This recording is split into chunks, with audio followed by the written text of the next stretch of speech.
We actually have a question down in the audience at the front here. Thank you. My name's Tim Wilson. I think the question you asked, Archbishop, was a salient one. What is a marriage? And too often we're now caught into a debate about whether it's between a man and a woman or other issues, yet in fact it's also currently defined as between a man and a woman for life. Yet we know completely that is dishonoured by the nature of how we allow divorce to go on in this country. And of course, if there's supposed to be some sort of benefit to marriage which we should uphold, if we believe it's such a sacrosanct institution, should we abolish de facto status in law as well?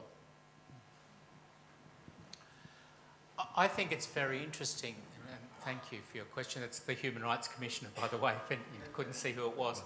I think that it's very interesting that even though we've had the Family Law Act since the 1970s in this country, what is it people promise at the moment they're marrying?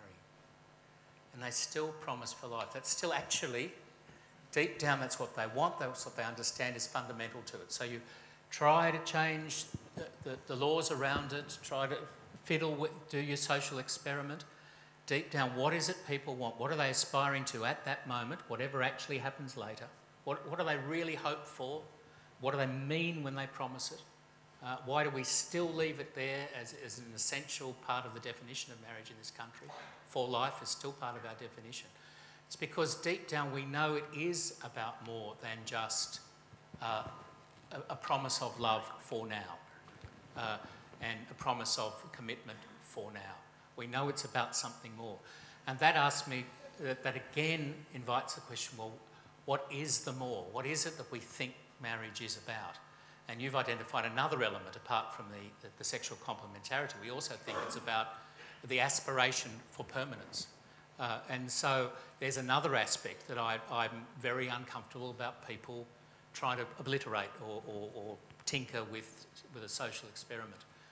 And I'd be all for efforts to try and get us back to taking the permanence of marriage more seriously than we do at the moment in this culture. But the High Court in the case about the Canberra marriage law said that by reason of the fact that we've had divorce in Australia for such a long time, and by reason of the fact that very large number, almost half of the marriages do break down, we have to face the reality that though people aspire to lifelong, the reality is that the nature of the relationship is not necessarily going to be lifelong. What they hope for is love.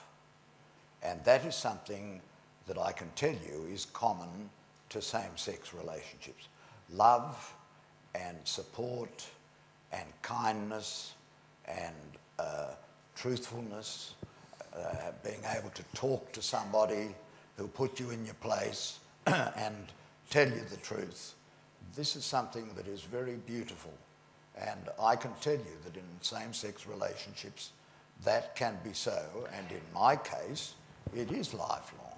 Therefore, that exists. I'm going to pass to Ryan just for a very quick thought, then we're going to have to move on. I'm sure this will be brought back in other ways and other questions. Ryan? Yeah. I think Tim's question is really crucial here, and it gives me an opportunity to highlight something that I think is really important to say at this point in the conversation.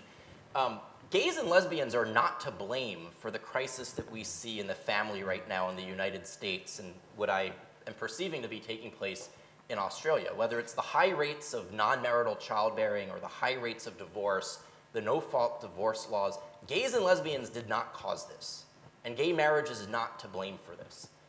Heterosexuals who bought into a bad liberal ideology about sexuality in the family are to blame for this. In the United States, this comes about in the 1960s as a result of the sexual revolution. And again, gays and lesbians aren't to blame here. Heterosexuals, straight people who bought into a lie about human sexuality are to blame. The question now is, do we double down on that vision of human sexuality, lock it in, legally redefine marriage? We had a cultural redefinition of marriage which said it's about consenting adult romance and love, that it should last as long as the love lasts. It's a popular slogan from the 60s. Marriage should last as long as the love lasts. Should we now lock that into our law, which will then make it ever more difficult to recover a strong marriage culture? In the United States in the 80s and the 90s, we had something called the marriage movement.